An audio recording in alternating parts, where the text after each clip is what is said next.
So I started my career in journalism. I spent about a year at a newspaper up in Carlisle and 3 or 4 years at the York Daily Record here in York. And I started in York as a multi-platform journalist in the features department, which broadly meant that I did a little bit of everything. But my big break came when the books editor retired and they needed a body to fill the books editor position. A very beautiful glory title for me. I was 24, 25, and I was an editor at a newspaper. But really what it meant was that I interviewed local authors, I wrote stories about the local libraries, and I was responsible for one page in the Sunday newspaper to fill with content. So for me, it was a dream come true. I was the kid who was reading stories under the blanket with a flashlight at night when mom said to go to bed. So now I got to talk to people who wrote books as part of my job. And York County has a lot of people who write books. It was right around the age where self-publishing was becoming a much more popular thing, and there was much more opportunity to publish your thoughts. And so we got a lot of submissions from York County authors who said, I've written a book and we'd love to be featured in the newspaper. And I had a high standard of ethics where I felt I couldn't write a story about a book that I hadn't read. And so I spent a lot of my time reading the books that got submitted to the newspaper. And some of them were great and almost life-changing. I read a memoir by a 94-year-old man who, when I interviewed him, said, the best advice I have for becoming a writer is just to read everything you can. Literally everything. Things you don't agree with, things you don't like, things that you think are written poorly, so you know not to do that. But really to read everything, and that stuck with me.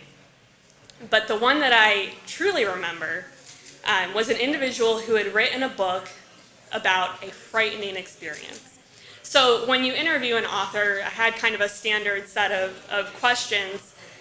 What motivated you to start writing? Where did you come up with the story idea? What were your challenges? What do you appreciate most about the finished product? And this individual, I read his book and had my questions prepared.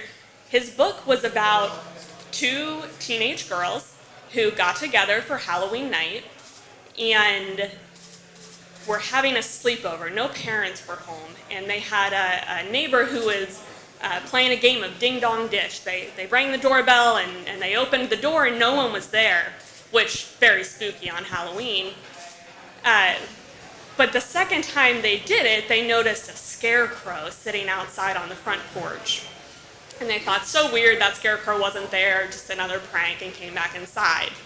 Little did they know, Scarecrow was actually a man, a serial killer, who would then come into the house and kind of like hunt these girls until he caught one and killed her and took out her organs and stuffed her with straw and sewed her back up and made her a scarecrow.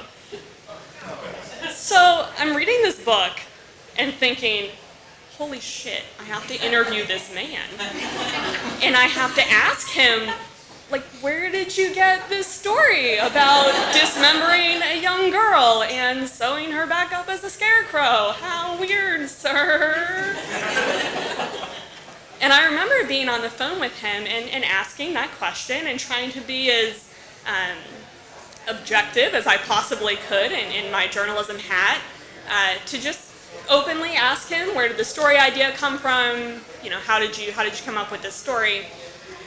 And he very casually answered it, just something I thought of, the idea of a scarecrow and the idea of, being home alone without any parents, and answered it very casually.